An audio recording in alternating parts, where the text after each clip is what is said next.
from the crowd, maybe the fans, but Cloud9 hoping that the mentality and the physical prowess still strong as they reach Game 3 here. We're definitely going to have 2 more games. It's basically now a best of 3 as both teams are up 1-1. Maybe with this in the mid lane, they have been keeping Bjergsen there, right? His roam has been down because they're focusing High. Maybe High can kind of do the opposite on that and push him in. Yeah. High says Bjergsen's wave control is just one of the things, though, that makes this split's MVP so dangerous.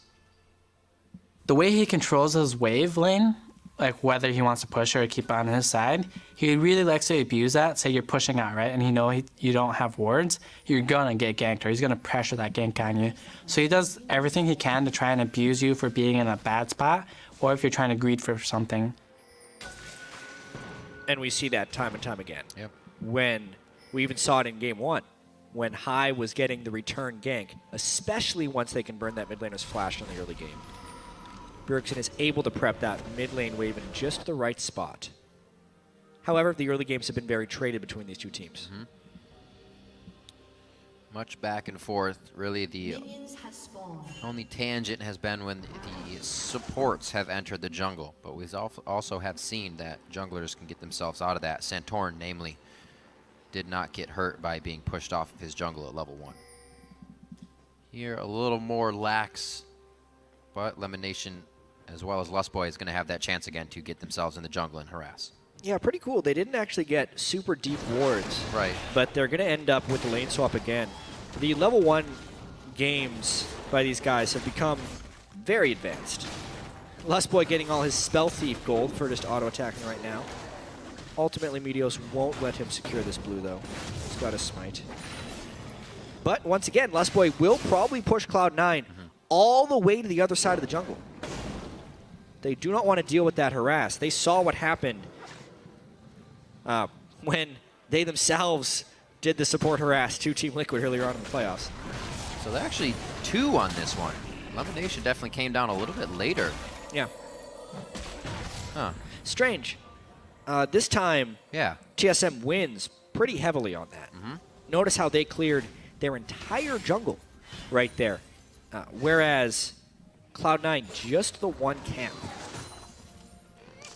It's basically over a level of a single player's experience to the edge of TSM. That sapling worked out really well for Dyrus. It didn't actually push the lane any. Just ran over to Sneaky. That one will, however. It's going to be hard for him to get some CS here in the early game. It's what he's used to. He's already up by 6 for that jungle effort. So level 3 will keep him pretty nice. It's really strange what happened there. Like, both teams had the same idea of a solo support walking into counter jungle. Yep, it's been every game. Cloud9 is playing it very defensively when they start their jungle. They are sending both people immediately onto the buff so that no one can push them off the buff when they get there. Yet Lemon Nation was very late in his invade, which allowed TSM to make a much greedier start. Dyrus took 1 camp, Santorin took another camp, then they grouped for the buff. Therefore, if Lemon Nation would have invaded early, he could have pushed them off the early buffs and then pushed them off the main one. But because he was late, he doesn't stop anything. Same as last time. They were almost expecting TSM to do a conservative start, where an early invade would have been protected by the smite of the jungler and the take of the buff. But because they just guessed wrong, TSM gets the early game lead. Trying to make it that same as last time, where you just walk in with Riptide and be a nuisance on Nautilus. I guess not as easy here. Looking at that top now of Balls and Wild Turtle, they're going to be matched up here in the lane. Should go pretty evenly. Wild Turtle's obviously going to stay very safe here. And we'll see what Balls decides to go. It was interesting to see Dyrus level up that Soul Furnace right away, but just 1, 2, 3 for Balls right now. I kind of doubt we'll see another maxed shield lane slam. It's like Gragas, or rather Meteos, doing a good job at getting all the scuttles. He's definitely going to be up in a bit of gold there. And the Lustboy, the side roam, is able to see him. So thwarts his roam towards the bottom lane. They now know where he is. And it doesn't look like Santorin's really in a position to gather anything off of this, but more of his own jungle. He is going ahead and get a ward out, however, since he's cleared everything. Yeah, and looking at early jungle CS, I mean, again, Santorin is ahead of Meteos, level-wise. Very good job by him, making sure to control his own experience, gets his jungle upgrade before Meteos as well. Therefore, can maybe even be out on the map before Meteos. Here's what we were looking for from high. Glitter Lance all you can to get that wave into the turret. I'm sure Bjergsen is having a hard time farming. We may actually see some movement from Santorin there in a little bit to relieve that pressure. Right now we're watching that pressure in the top lane. Balls is having trouble at the bottom a bit here, and Dyrus in the top lane. Very high-leveled solo laners as well. Not much denial going on. That's a good point. Because of the support invades early. This time it really didn't pay off for Cloud9. Trying to shut down the jungle, they end up shutting down no one. Dyrus and Santorin both off to decent starts. Double ring. Bodes well for Cloud9 in this game. As well for Dyrus. Get that HP, making sure he can stay safe in lane. Balls' teleport still up. Dyrus has used his Ahri to get back to lane, so he's hoping to stay here for quite some time. That may give Medio something to gear for. Right now he's inside the jungle. He's going to find the boar. 5-4. Yeah. Doesn't want that. Half a level behind. Meteos not even halfway to level 5. And getting more and more behind Santorin. At least he has the intel of where Sejuani is. Yeah. But he also needs to now respect that Santorin's going to be hitting level 6 pretty soon. 2 more jungle camps and he's there. Whew, a lot of pressure on the balls in that bottom wave on the minimap. You can kind of see him. They ran right past the minion wave to get damage on, and he stayed safe. Meteos clears top side. Looks like he doesn't have too much to do, so may go towards the mid lane after this. But both teams here definitely lacking to get any of their advantages to go to work. 600 gold lead for TSM is all they're working with. Which is substantial, only 7 minutes in with no kills. That's 600 gold lead. I mean, this has been numbers. Yeah, it's been more of a one-sided. And look at the wave control. Bjergsen was praised for his wave control, but Cloud9 pushing into a level 6 Dyrus that they won't be able to dive. He's going to get a huge wave met. Whereas you look at the other side of the map, and Balls is getting denied down in the bottom lane. It's being frozen by Wild Turtle and Lustboy, and plays aren't being made in any side. Even now, Santorin, with level 6, is trying to push them off their own blue buff. He is so brazen in this move because he's on the strong side of the map for TSM. They know the level disparity cannot be fought at all. Santorin completely pushes off Meteos there. He's left to kind of just scratch his head and run back to base. Seriously, a crushing early game so far from TSM. From the very beginning, the invade from Lustboy pushing Cloud9 to the other side of the jungle. The late invade from Lemonation that does not deny TSM at all in their greedy start. Add to that the wave control in both of the side lanes. Yeah. Dyrus eating experience at his turret. Balls starving at his turret. 2 level advantage in the jungle. 2 level advantage in the top lane. 1.5 in the jungle. And an 800 gold lead off minions alone. And really?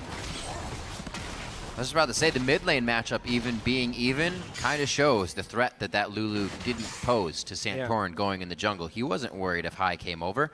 He would have been able to get out easily anyways. And this is huge. Again, the wave control is key in this game. Yeah. Santorin broke that because he knew the wave would freeze against High and High needed to shop. If High leaves right here, he loses 2 waves of experience. That's why he wanted to stick around, shove that wave into the turret, not let it freeze, and then he's able to shop. But it's a delayed shop. Bjergsen, full, able to get his blue buff without punishment, increasing TSM's edge. Great timing is here as well for the blue. Something I've been watching more lately, but haven't watched enough games yet to really see who does it and who doesn't. But a lot of mid laners who get blue and then back, you're losing good 30 seconds on that blue. That if other people are aware of that, they're going to use that window at some point. Always ideal to get blue right after you come out of shot. Right. Obviously, you can't always set that up. Sometimes you lose vision control. Sometimes the enemy preps a trap for you. Or you want to get your buff off the map so they don't. Right. All those things. I mean, Cloud9 couldn't control their own blue buff this game. They were trying to get it off the map, actually, but Santorin beat them to that spot. The duos have matched back up. We'll see how this fares. It hasn't been like this for too long, but we can already see level 7 for Wild Turtle over the 6 and 5 to Sneaky and Lemonation. Pressure here towards Bjergsen in mid. There is the flash ult that they wanted. The teleport in is going to keep Bjergsen there. He chooses to swap out onto Meteos. That's the guy that was going to do the damage and keep him in the fight. And they turn that one around for a kill. Dyrus' teleport comes in and gets it. Great job by Bjergsen there, withstanding the burst from the Cloud9 gank. Meteos using his E-Flash, and it actually gets turned around on him. That is disastrous for a Gragas jungle. Getting first blood onto Dyrus as well will only extend the disparity in that top lane matchup. TSM with a fantastic start. Bjergsen saying thank you very much, Summoner Heal, throughout that play. Definitely helping him to stay alive on that one.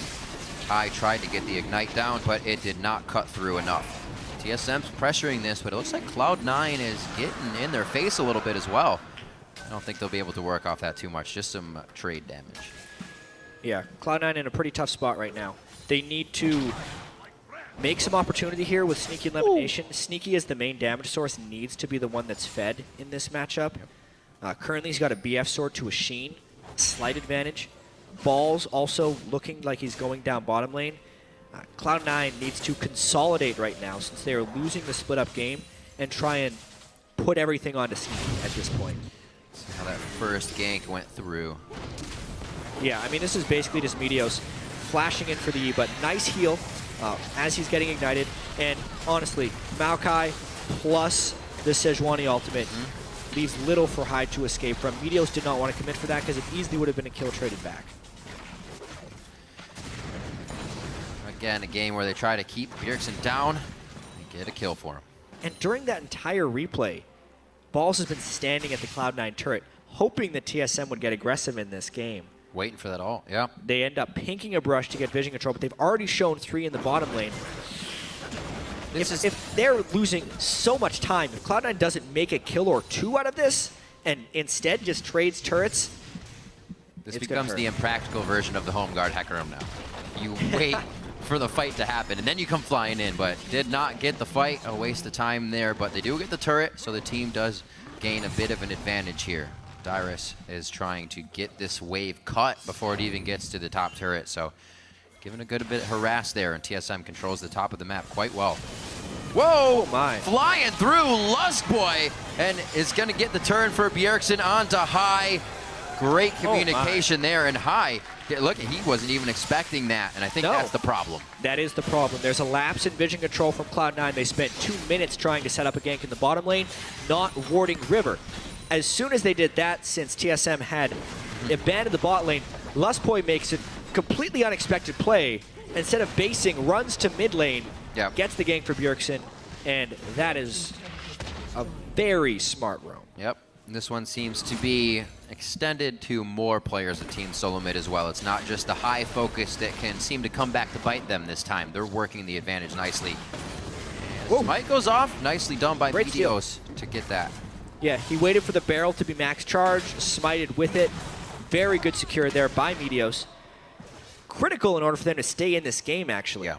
That they control some of their own objectives, because TSM has just been steamrolling them to this point, 13 minutes in. Well, they know they have the advantage, so they're trying to create that pressure. Santorin, impressively, not afraid to do that all over the map. We already saw the early blue roams, and the double sights from him and him and Lustboy, rather, are going to allow them to keep doing that. And if we're looking at this game, bigger picture, just the team comps, if this was actually even gold, even then, TSM, you could argue that they have a more team fight focused team composition. The tanky mid laner, the Sejuani ultimates that we've seen so critically, even the Kennen ultimate from Lustboy really locked down the potential 1 carry on this Cloud9 team. Cloud9 needs to actually kind of snowball ahead in this game so that their shields can help their tanks be enabled, and that Sneaky can run in with all the cavalry basically that Cloud9 has put together. Losing this early game makes it more and more difficult. Unless they turn something around soon, they're going to be down 2-1. Pretty good spike with the Triforce, and the Manamune being finished up here for Bjergsen. He's charging that up quite well. Just about 340 on that. He was just over 20 minutes last time we saw him charging one of those on his Kog'Maw. Lustboy and Turtle back to the top lane. It looks like they're going to start going for these turrets and see if they can get them dropped down. But Meteos looks like he's read this quite well, and it could actually play right into their hands. Need to get some turret trades going down. Cloud9 in game 1, when they started falling behind early, was able to successfully trade objectives against TSM. Yep. Wherever TSM was, Cloud9 was on the other side of the map, and they were using their shove in that way. That game, though, they had pretty decent vision control. This game, it's somewhat lacking. Only defensive wards for Cloud9, meaning anytime they commit on a turret, they are putting themselves at risk. Looks like they do call Santorin up. Still staying pretty safe. Kind of hard to dive at Kennen, but if you're outside the turret range, you don't have to dive at all. Turtle, a little too far out. Great ultimate there by Meteos, and absolutely Turtle was too far out on that one. Could not even recover from getting knocked back with his Flash and his Valkyrie. Meteos stuffed it. Flash and Valkyrie. Whew. Big play there for Cloud9. Really big play. That has been something we've seen before. Turtle getting himself a little too comfortable. Cloud9 is definitely going to take advantage. This turret should be going down. 50 seconds is perfect on the clock because they're going to want to go back, rotate to mid, and start getting more pressure on. But this is nice that they don't have to come back to this top lane too much anymore. And TSM trying to trade, though. Bjergsen actually walking through a turret to attack this Scion. 3-level He's running. disadvantage, and a great interrupt there by Dyrus. It's still a big enough pop, right? Dyrus is going to get the sapling out, chase with the movement speed of his own, and it's not going to be enough before it explodes. Lustboy's coming down. It's only a matter of time now. It's not so much will he die, but when will he die? Right, and what is the team going to get out of it? Exactly. They've already taken the mid lane turret, actually, in all of this. So a very ineffective balls early on in the game, but effective enough to open up the mid lane for Cloud9. All right, so he'll probably farm up what he can down there. I'm still alive. Nope, he's dead. All right, see where TSM goes from here. They know he's down. That's going to be great. 15 seconds for that teleport to come back up is something they do have to be wary of. But if they can burn this down, it's going to be theirs uncontested. And I think it's pretty uncontestable at this point, especially with the Scion dead and TSM burning very little to secure that kill. Dragons may be one of the things TSM needs to use to win this game. Cloud9 has kept the gold pretty close, but that's because miraculously they're up 3 turrets to 1. One thing TSM did in the early game is they slightly valued the CS and experience differential over turrets, but then because Wild Turtle got caught in that top lane a little bit farther out than he needed to be, it punished them with the turret. Again, then they chase a kill for balls, punished with another turret, and suddenly the turrets are the only thing keeping Cloud9 in the game. But because TSM is still stronger as a 5-man unit, as long as they just maintain control and don't get picked off by a very threatening Meteos, they will kind of catapult themselves into a 3,000 or 4,000 gold advantage. And I love the way they're building as well. Dyrus, he picked up the Catalyst. We could go Rod or Righteous Glory, which he likes, but then he just went Armor, knowing High's not going to be killing me. Sneaky's getting pretty big. I'm going to be able to be on Sneaky all day and just walk around the rest of Cloud9. Usually when a Maokai goes Catalyst and doesn't upgrade to Rod of Ages right away, dead giveaway. Righteous Glory. Righteous Glory for Dyrus. They're going to rely heavily on Wild Turtle and Bjergsen for damage. Which, honestly, if High gets going a little bit on Lulu, would be a little bit low in the damage department. Not having big damage from their top laner, Sejuani and Kennen, since it's not an AP Kennen, it's just a jungle Sejuani, could be shieldable damage from Cloud9 in teamfights. Turtle getting as much of the resources to go down in his favor as possible before he takes down this turret. But this just means that TSM knows what they want right now. The rest of the team isn't going to get themselves to do a crazy fight, and they are just biding their time before they do get what they want. Cloud9, however, has squeaked themselves through that river area. Has a nice line of wards behind TSM's front line, which could prove useful here. TSM not on that side of the map, though, and C9's wards not really working too well. They're telling him TSM isn't there at this point, but not where they are, that's for sure. Luckily, none of them have died in that 3-man excursion TSM took into the jungle. Dyrus grabs top, and the game continues now. So much vision in Cloud9's jungle right now. You can tell TSM is kind of prepping the picks, but Cloud9 is nowhere near that spot. Really strange series of events right there. But the turrets have equalized, as we said. Kills less and less throughout each game here. We're at least 5-5 at this point last game. 30 seconds on to Baron. We saw teams heading for that just a few minutes after it spawned last time. Enough core items as well to make this go down quite quick. And Infinity Edge is finished up onto Sneaky. Yeah, we need to... 1,200 gold as well. Yeah, need to look at the power spikes here. Sneaky trying to farm this one out. Very typical of him to sit on an Avarice Blade for a long time. Wild Turtle with Trinity Force and BF is very strong right now. when Last Whisper gets completed onto Bjergsen, he's really going to take off because that could sync with his Manamune transforming. Additionally, Dyrus finished his Frozen Heart, which is huge to match what Balls has. And overall, I think TSM is hitting more power spikes than Cloud9 has right now.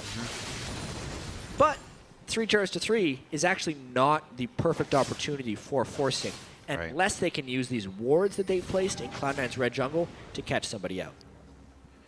So I think Meteos is going back, buys a Righteous Glory outright with about 1,500. High still sitting on a bit of gold. Over the past few minutes, Cloud9 was sitting on at least 4,000 to 5,000 gold across the board. So it was a good thing that they did not get caught up in a fight here by Team Solo Mid. But that has been something Cloud9 is strong at, is dancing around their opponent. Right there, we do see a bit of the trade and how much damage has been built up. We haven't actually gotten to see these guys use these spikes yet. Well, there goes Lulu ult. That was fast. High really thinking that there were more people there. Shows you how little Cloud9 knows about the map right now. It also goes to show you how much they're in his head. Yeah. He thinks he's going to get killed as soon as he gets targeted right now. This is huge for TSM. They love this 5-man group in the mid game trying to push down this turret with poke, and they know there's no Lulu ult. Tons of poke. Waiting on that next wave, slowly creeping up behind them. Still a bit of wave clear to come from that Sivir and Gragas. They're not going to have any trouble with that. Lulu as well, throwing a Glitter Lance if any minions stand tall after all of that clear. TSM are going to have a tough time here. They may have to force this one. They could, if they go soon, they could get it before the Lulu ult, but honestly, they're not getting enough poke down to warrant a dive. Right. Yeah, that's true. Wild Turtle does have the strength of the level 2 ultimate on Corki right now. Bjergsen does have the strength of the Last Whisper, but they're just not locking on to the right things, and they end up not being able to get anything done. They can ward around and position for Dragon 3. That's what they'll have to do. Just about 300 gold. High will have that Rabadon's able to put out a bit more and maybe change the mind of Turtle in some of these fights, and Lustboy if he can cancel them out. It's going to be difficult for them. The Lulu pickup did not make things easy for this game for Cloud9. Hasn't yet. He's been heavily punished by Bjergsen in the laning phase, which is what we expected to happen a lot in this series. True. If High could somehow split with Bjergsen in every game, Cloud9 may actually be the favorites in this series. But that's why Bjergsen is the most valuable player. Yeah. He demolishes his lane opponents routinely. And it's a 1,000 gold lead thus far. It's the pressure, though, that is being applied on the map from that mid lane position and the denial of High's farm that they hope to create the most advantages off of. Well, it's hard to shut down the MVP. Definitely is. Yeah. See if we can get a little action. Oh, here we go again. Mid lane. Oh, curve it! Curve it! Ah! Yeah. That's pretty good aim, though. Well, got it well.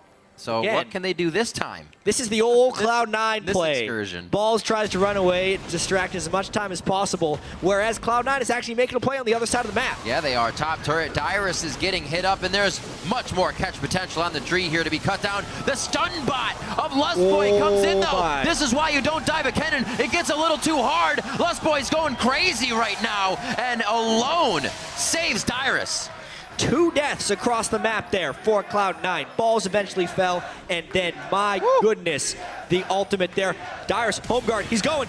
It's going to be right in front of the Bear Pit. On too high. The Glitter Lance didn't actually connect all the way. That's going to be the swap as well. High only has a matter of time here before he goes down. It's not going to be Cloud9 that's closing in. It's more members of Team Solo Mid. Disaster there for Cloud9. TSM doesn't take the trade. No. They steal it all from Cloud9. Balls dies in one lane, the dive fails in the other, and desperately Cloud9 wants to stop this Baron, but that's a tall order. Meteos, he is there for the 50-50. That's really the only thing that stands. TSM will call off of it. Meteos has no chance to go over the wall now. He's going to be 1v1. Turtle throws his head into the shell and just ducks into the fight. Somehow pops out alive on the other side. Sneaky's here now. The barrel. Turtle does finally go down. Sneaky's going to start throwing the boomerang blades into the pit. That's the early smite, and Dyrus actually comes up with it. That could have been very bad for Team Solo Mid. What chaos, but at the end of the day, they only lose Wild Turtle and they secure the Baron. So mission accomplished for TSM. They get the Baron and they extend their gold lead. Such a chaotic end to what was such a clean series of events there for TSM. Sneaky running down. Dyrus is saying, you're not getting this dragon alone. Looks like Dyrus is actually going to try and start this if he realizes that Sneaky's too far. So good plays by Team Solo Mid, really repairing what was going on around the map. It looked like Cloud9 had everything instantly turned in favor of TSM there with a quick act from Lustboy. Well, TSM had that amazing lead from the early game, and it's all about transitioning that into the mid and late game. Yeah. And they have been doing so. Cloud9 held on for a bit with some objective trades, but as soon as those trades go wrong, the whole building falls down, right? The cracks show, and it's a collapse. That's basically what's happened here for Cloud9. They were so far behind early game. As soon as they make one mistake in a rotation, TSM goes to crush them. They're trying really hard to get back in this game because it is desperation time right now. His ultimate just came up, but I don't think they wanted the fight. Slicing Maelstrom will not be used here. Dyrus, the martyr of the fight. He says, guys, leave me. I will be okay. They do pick up, Sneaky picks that one up with 3 assists on the team. And I'm not sure TSM is too worried about that just now. They have some room to work with here. A 5,000 going on 6,000 gold lead in just 100. And they have been playing it quite strong. The longer Cloud9 can keep the waves pushed out, the less they have to worry about the Baron buff that TSM has.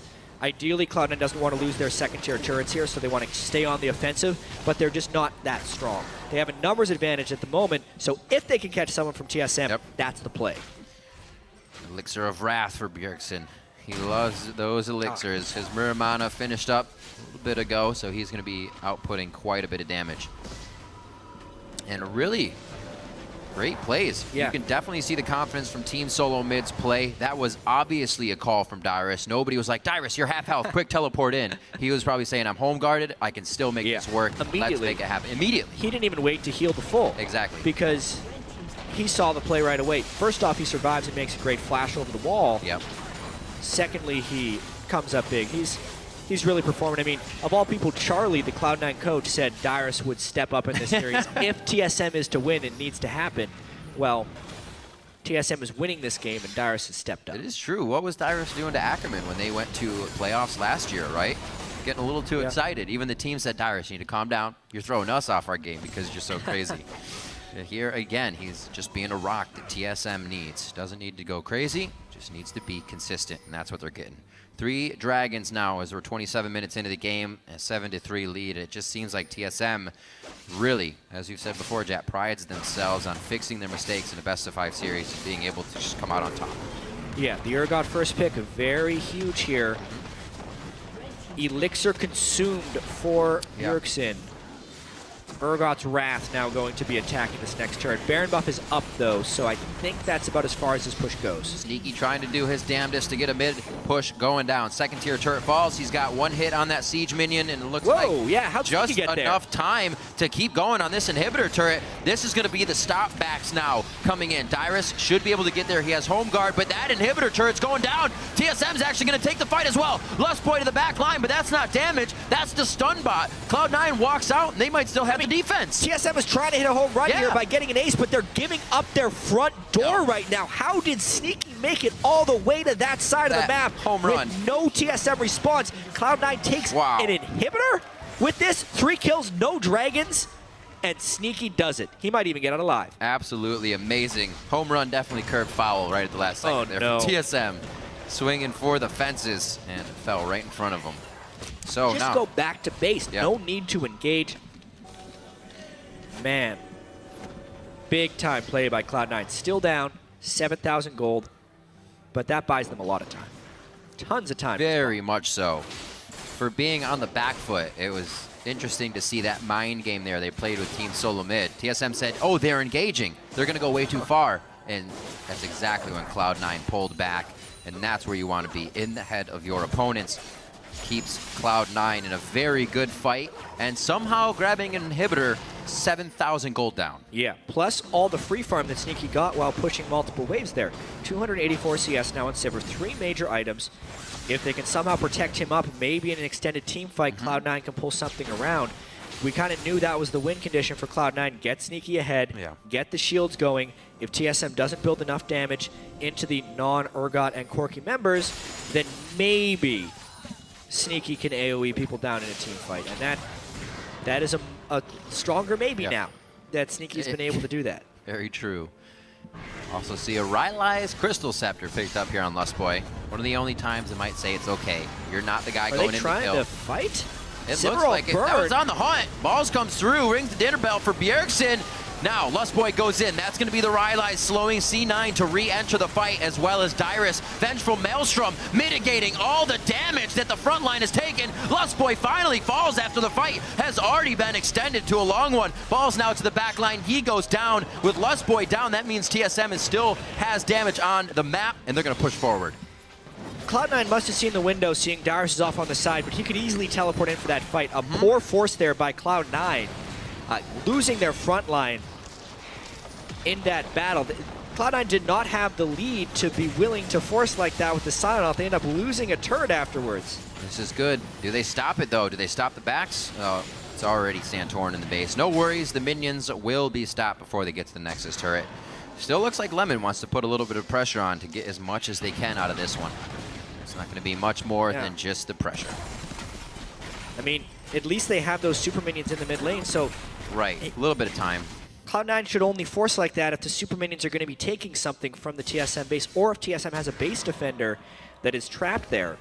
A questionable fight for Cloud9. It's actually been one of their Achilles heels throughout the year, is just taking some really aggressive fights when they're really far down in goal. Right. It didn't used to be a problem for Cloud9 because they were never the fight. They were never behind in games. Right. And what is happening? They're going for, oh my god, Balls is the human distraction right now. They're going for Baron. Balls is trying to pressure the base. They can keep Bjergsen out of that. He's going to have to stay and fight the whole time. Kai may go down, or rather, Balls is going to go down in this situation, but Bjergsen's far away. Santorin flies through. There's the Glacial Prison. Lemon Nation won't stand long. Neither will Balls. Kai has already fallen in the fight, and it is going to be a team solo mid ace on Cloud9 at the Baron pit. Some incredibly questionable decision-making by Cloud9 right there. Trying to 4v4 force a Baron. Just the fact that they can trade a useless Scion for a useful Urgot does not mean the other 4 members can 4v4 at Baron right there. Lustboy lands a beautiful ultimate, and the entire Cloud9 team gets wiped. They've just given themselves so much breathing room. Rinse and repeat. You're obviously not going to get a double turret push with an inhibitor, but you just did what you need to replicate. Wait for them to push too hard and figure out a way to get around that fight and flank them. Oh, man. Lustboy playing with death. Yeah, that was a ridiculous series of events right there. Cloud9. Yeah, over and over. Cloud9 made one good play, which was the inhibitor take, but they followed it up with 2 poor choices. And TSM is, again, in full control of this Game 3. Now, with Baron, Ace, their inhibitor should be respawning soon, and the ability to probably close this game. Another 6 minutes as well. Aspect of the Dragon is theirs. That's only going to make it harder for Cloud9 to do anything in this game. 3 frozen hearts built up to make the fights even harder. And we'll see this big scuffle once again. Yeah, I mean, this was just Dyrus being a tank, coming in beforehand. Nice. A nice ultimate there by Santorin. Not spectacular, just hits the front line. But that's all they needed to do, because TSM as a 4-man unit are stronger than Cloud9 as this 4-man unit, especially since Cloud9 had been hitting Baron. And now TSM pushing up that mid lane with the Baron minions. Big fan of those Lustboy ultimates, how he uses the outside of the ring. That change to his W is very big. TSM now gonna fly through on this one. The swap for Balls, he gets taken down immediately and really provides no threat to anybody on the team. Even Cloud9 knows they cannot try to get any extra pressure on with that distraction. Great third game coming in here from Team Solo Mid. They definitely used momentum from Game 2 to make this one work. Well, they're not even waiting for minions here. A little bit greedy, but they are so strong. Cloud9 recognizing the greed, tries to fight. That's the Sivir ultimate. Lemon Nation goes down. Dyrus is gigantic right now. The main tank on that turret the entire time, and he gets out alive. Turtle and Dyrus are bleeding red, but the base is open, and TSM's about to tear it down. They just got to go catch that minion wave in the mid lane. They have 4 people dead on Cloud9. Balls coming up shortly. 2 people to defend here for Cloud9, but 5 pushing for TSM. 34 minutes on the clock. The first Nexus turret will fall as Team Solo Mid pushes their advantage here.